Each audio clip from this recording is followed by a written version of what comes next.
हरियाणा सरकार की तरफ से लाडो लक्ष्मी योजना के तहत गरीब महिलाओं को 21 रुपये प्रति महीना देने के लिए जो आवेदन है वह तेजी से भरे जा रहे हैं और इस योजना को लेकर भी हर रोज नए नए अपडेट सामने आ रहे हैं। हर रोज इस साइट में बदलाव हो रहे हैं और अभी एक और बड़ा बदलाव भी लाडो लक्ष्मी ऐप में कर दिया है। हरियाणा रेजिडेंस सर्टिफिकेट समय पर न बनने के कारण बहुत से लोग परेशान थे और फॉर्म समय पर नहीं भर पा रहे थे।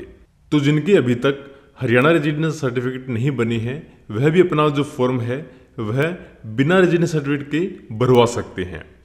और जिनके पास अपना बिजली बिल नहीं है तो उनके लिए भी ऑप्शन डाल दिया गया है। तो अभी हम समझेंगे कि आप बिना निवासी प्रमाण पत्र की या बिना बिजली बिल के आप आवेदन किस प्रकार से कर सकते हैं। तो इसके लिए लाडो लक्ष्मी ऐप को ओपन कर लीजिए और इसमें योजना के लिए आवेदन करेंगे, क्लिक करें। इसके बाद यहाँ पे आगे बढ़ें और इसमें सबसे पहला चरण आपको दिखाई दे रहा है आवेदिका का विवरण। तो इस पर आपने क्लिक करना है।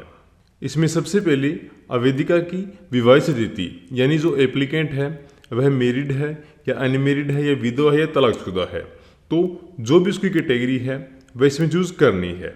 इसके बाद नंबर 2 पे देखिए यहाँ पे क्या आप हरियाणा की निवासी हैं, तो इसमें आपने यहाँ पे टिक रखना है। उसके बाद हमें पूछा गया है निवासी श्रेणी, तो यहाँ पे आपको 3 ऑप्शन दिखाई देंगे, जन्म से, विवाह द्वारा या हरियाणा में 15 साल से अधिक समय तक निवास की काल। तो इसमें अगर आप जन्म से या विवाह से जिस भी प्रकार से हरियाणा के निवासी बने हैं तो वह आप इसमें सेलेक्ट कर लीजिए। इसके बाद यहाँ पे देखिए क्या आपके पास हरियाणा सरकार द्वारा जारी किया गया निवासी प्रमाण पत्र है।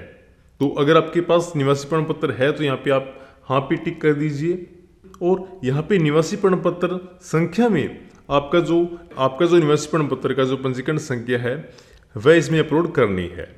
और अगर आपके पास अभी मौके का जो रेजिडेंस सर्टिफिकेट नहीं है तो यहाँ पे आपने नहीं पे टिक करना है। तो नहीं पे टिक करने के पे आपको यहाँ पे एक सूचना मिलेगी, यह सूचना आपने ध्यान से पढ़नी है। इस योजना के लिए आवेदन करने हेतु निवासी प्रमाण पत्र एक महत्वपूर्ण डॉक्यूमेंट है। आप अभी अपना आवेदन भर सकती हैं, किंतु आगे की सत्यापन प्रक्रिया के लिए आपका आवेदन निवासी प्रमाण पत्र नंबर प्राप्त होने के बाद ही भेजा जाएगा। यानी अगर आपका अभी तक जो हरियाणा रेजिडेंस सर्टिफिकेट है वह नहीं बना है तो भी आप बिना रेजिडेंस सर्टिफिकेट के भी जो आवेदन है वह कर सकते हैं। लेकिन इसमें आपको ध्यान रखना है कि आपने बाद में जो निवासी प्रमाण पत्र है वह इसमें अपलोड करना है। यानी आपका लाडो लक्ष्मी का जो आवेदन है वह तभी वेरीफाई होगा जब आप इसमें डोमिसाइल सर्टिफिकेट का जो नंबर है वह अपलोड करवा देंगे। तो अभी सिर्फ आप इसका जो आवेदन है वह कर सकते हैं, लेकिन बाद में आपको जो रेजिडेंस सर्टिफिकेट की संख्या है वह अपलोड करनी होगी। तो यहाँ पे अभी आप रेजिडेंस सर्टिफिकेट के बिना भी जो फॉर्म है वह भर सकते हैं। तो इसके बाद यहाँ पे आप आगे बढ़े पे क्लिक कर दीजिए। इसके बाद यहाँ पे देखिए आवेदिका का आधार नंबर, यानी यहाँ पे एप्लीकेंट का जो आधार कार्ड नंबर है वह यहाँ पे एंटर करना है। इसके बाद नीचे यहाँ पे खाली बुक्स दिखाई देगी, उसको अपने टिक कर देना है और इसके बाद यहाँ पे सत्यापित करें। इसके बाद आपके फोन पे एक ओटीपी जाएगा तो वह ओटीपी आपने यहाँ पे फिल करना है। इसके बाद यहाँ पे जमा करें। तो इसके बाद यहाँ पे आपके आधार कार्ड के हिसाब से यहाँ पे जो डाटा है आपका फेच हो जाएगा। इसके बाद यहाँ पे आगे बढ़ें। इसके बाद यहाँ पे देखिए वर्तमान पते का विवरण, यानी यहाँ पे महिला जहाँ पे अभी मौके पर रह रही है वह एड्रेस में फिल करना है। सबसे पहले यहाँ पे राज्य, इसके बाद यहाँ पे जिला, इसके बाद यहाँ पे ब्लॉक और उसके बाद यहाँ पे वार्ड या गांव। तो आपका जो भी गांव है या शहर से तो आपका क्या वार्ड नंबर है वह आपने इसमें फिल करना है। इसके बाद आगे घर का नंबर, अगर आपके पास हाउस नंबर है तो अभी फिल कर दीजिए और नहीं तो आप इसे खाली भी छोड़ सकते हैं। उसके बाद आगे है पिन कोड, यहाँ पे आपने आपका जो पिन कोड लगता है वह आपने फिल करना है। इसके बाद यहाँ पे देखिए विवाहिक जानकारी, तो यहाँ पे पति का आधार नंबर, यानी जो विवाहित लेडी है उसके पति का आधार कार्ड नंबर इसमें फिल करना है। इसके बाद यहाँ पे पति का नाम और इसके बाद आपको यहाँ पे खाली बुक्स दिखाई देगी, इसको आपने टिक कर देना है और उसके बाद यहाँ पे सत्यापित करें। इसके बाद यहाँ पे पति का जन्म स्थान, यानी उसके हस्बैंड का जहाँ जन्म हुआ है उसका एड्रेस यहाँ पे फिल करना है। जैसे यहाँ पे राज्य, जिला, ब्लॉक और विलेज एंड यहाँ पे पिन कोड नंबर और उसके बाद आगे बढ़ें। इसके बाद आगे है आवेदिका की रोजगार की स्थिति का विवरण, यानी आप जिस महिला का फॉर्म फिल कर रहे हो वह बेरोजगार है या नौकरी पेशा में है या कोई व्यवसाय कर रही है या गृहिणी है। तो यहाँ पे जैसे जो महिला हाउसवाइफ है यानी गृहिणी है तो यहाँ पे आप गृहिणी पे सिलेक्ट कर सकते हैं और यहाँ पे आप इसमें बेरोजगार भी दिखा सकते हैं। इसके बाद आगे यहाँ पे देखिए, क्या आप हरियाणा कौशल रोजगार निगम के साथ पंजीकृत हैं, यानी अगर आपने कौशल रोजगार के लिए पंजीकरण कर रखा है तो यहाँ पे आपने यहाँ करना है, नहीं तो आपने यहाँ पे नहीं पे टिक करना है। इसके बाद जमा करें। तो इस हिसाब से यहाँ पे जो पहला चरण है वह कंप्लीट हो चुका है।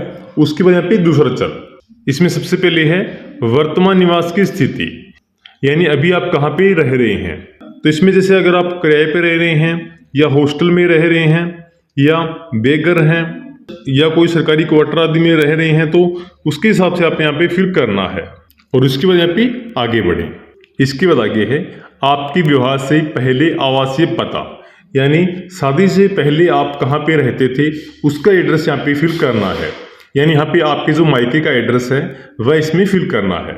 इसमें सबसे पहले राज्य, जिला, ब्लॉक और उसके बाद यहाँ पे गांव और इसके बाद यहाँ पे घर का नंबर और यहाँ पे पिन कोड नंबर। इसके बाद यहाँ पे जमा करें। इसके बाद आगे यहाँ पे है आपके जन्म के समय माता पिता का आवासीय पता, यानी आपके जन्म के समय आपके माता पिता कहाँ पर रहते थे तो वह एड्रेस इसमें फिल करना है। इसके बाद यहाँ पे जमा करें। इसके बाद यहाँ पे देखिए बिजली कनेक्शन संख्या, यानी आपके घर का जो बिजली मीटर लगा हुआ है उसका नंबर यहाँ पे आपने फिल करना है। इसमें आप बिजली कनेक्शन नंबर या मीटर सीरियल संख्या यहाँ पे दर्ज कर सकते हैं। तो इसमें जैसे मैंने आपको बताया था कि आप बिना बिजली मीटर के भी जो कनेक्शन है वह भर सकते हैं, लेकिन इसके भी कई कारण है। जैसे यहाँ पे अगर आप नहीं पे टिक करोगे तो यहाँ पे देखिए इस योजना के लिए आवेदन करने हेतु बिजली कनेक्शन संख्या एक महत्वपूर्ण जानकारी है। आप अभी अपना आवेदन भर सकती हैं, किंतु आपकी पात्रता जांच करने में कम से कम 90 दिनों का समय लग सकता है। अतः हमारा यह सुझाव है कि सूचना प्राप्त करने के आवेदन को पूरा करें, क्योंकि ऐसा करने से आपकी पात्रता की जांच में केवल 7 या 15 दिनों का समय लगेगा। यानी अगर आप बिजली कनेक्शन नंबर देते हो तो यहाँ पे 7 से 15 दिन के अंदर ही आपका जो आवेदन है वह चेक हो जाएगा, और अगर आप इसमें बिजली कनेक्शन नहीं देते हो तो इसमें आपको 90 दिन का जो टाइम है वह भी लग सकता है। और इसमें एक चीज और भी है, यहाँ पे देखिए, क्या आपके गांव के सभी निवासियों के पास बिजली कनेक्शन नहीं है। तो अगर आपके गांव में किसी के पास भी बिजली कनेक्शन नहीं है तो यहाँ पे आपको फर्स्ट कॉलम सेलेक्ट करना है, और अगर कुछ के पास है तो अपनी सेकंड कॉलम सेलेक्ट करना है। तो इस कंडीशन में आप बिना बिजली कनेक्शन के भी जो आवेदन है वह इसमें कर सकते हैं। और अगर आपके पास बिजली कनेक्शन नंबर है तो यहाँ पे आप यहाँ कर दीजिए और यहाँ पे बिजली कनेक्शन नंबर फिल करके यहाँ पे सत्यापित कर लीजिए। इसके बाद आगे यहाँ पे है तीसरा चरण, इसमें है परिवार के सदस्यों का विवरण। तो भी यहाँ पे आगे बढ़े। इसमें सबसे पहले है माता और पिता का विवरण, यानी यहाँ पे आपके माता पिता की जो जानकारी है वह इसमें दर्ज करनी है।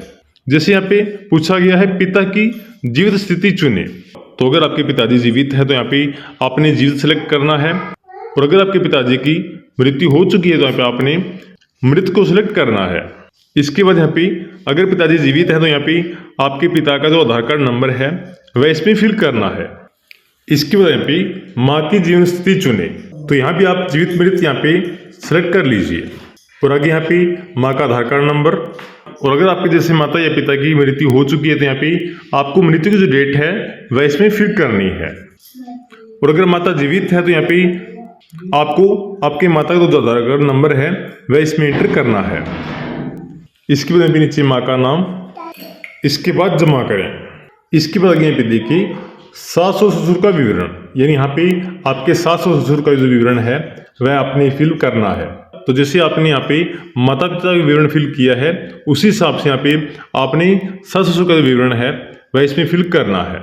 इसके बाद यहाँ पे जमा करें। इसके बाद आगे आता है चौथा चरण। तो इसमें देखिए ससुराल पक्ष के सदस्यों की आय का विवरण। सबसे पहले यहाँ पे पति की वार्षिक आय, यानी आपके हस्बैंड की वार्षिक आय कितनी है तो वह आपने इसमें फिल करनी है। तो वह आपकी जो फैमिली आईडी है उसमें आप देख सकते हैं। इसके बाद यहाँ पे सत्यापित करें। तो इसमें यहाँ पे देखिए कृपया अपनी दर्ज की गई आय की दोबारा जांच करें, क्या आप इसमें कोई बदलाव करना चाहते हैं। यानी यहाँ पे जो आपने इनकम फिल की है वह बिल्कुल ओके हो। उसके बाद ही आपने यहाँ पे हाँ पे टिक करना है। इसके बाद आगे यहाँ पे है ससुराल की वार्षिक आय। अगर आपकी ससुर की जो वार्षिक आय है तो यहाँ पे आप फिल कर दीजिए, नहीं तो आप इसमें 0 भी फिल कर सकते हैं। तो इसमें अगर आपने जो इनकम फिल की है वह बिल्कुल ओके है तो यहाँ पे आपने नहीं पे टिक करना है। यानी यहाँ पे आपने जो इनकम फिल की है वह एक बार चेक कर लेनी है कि जो आपने इनकम फिल की है बिल्कुल ओके हो। उसके बाद यहाँ पे आपने नहीं पे टिक करना है। इसी प्रकार से यहाँ पे आपके ससुर की वार्षिक आय और सास की वार्षिक आय भी सत्यापित कर लीजिए। इसके बाद यहाँ पे जमा करें। इसके बाद यहाँ पे देखिए परिवार के उन व्यक्तियों का चयन करें जिसके पास वाहन हो। यानी उपरोक्त में से किसी के पास भी वाहन है तो यहाँ पे आप सेलेक्ट कर सकते हैं, नहीं तो आप यहाँ पे जमा करें पे टिक कर सकते हैं। इसके बाद आगे यहाँ पे है 5वां चरण बैंक खाते का विवरण। तो यहाँ पे आगे बढ़े। इसमें बैंक खाते के विवरण में आपका जो खाता संख्या है वह इसमें फिल करनी है। इसके बाद आगे IFSC कोड। इसके बाद यहाँ पे बैंक का नाम ऑटोमेटिक यहाँ पे शो हो जाएगा और उसके बाद यहाँ पे पैन नंबर। तो अगर आपके पास पैन कार्ड का नंबर है तो यहाँ पे आप फिल कर दीजिए, और अगर आपके पास पैन कार्ड का नंबर नहीं है तो यहाँ पे आप सीधा जमा करें पे क्लिक कर सकते हैं। इसके बाद यहाँ पे लास्ट चरण है लाइव फोटो। यानी यहाँ पे आपको एप्लीकेंट की जो फोटो है वह इसमें अपलोड करनी है। इसके लिए यहाँ पे आगे बढ़े। तो इसके बाद यहाँ पे सबसे पहले पूछा गया है आपके साथ रहने वाले परिवार के सदस्यों को चुने। यानी आपके साथ जो रहते हैं, जैसे आपके माता पिता, सास ससुर या पति, जो भी आपके पास रहते हैं उनको यहाँ पे आपने सेलेक्ट करना है। और उसके बाद आगे यहाँ पे देखिए क्या आप हरियाणा के कौशल रोजगार निगम के साथ पंजीकृत हैं।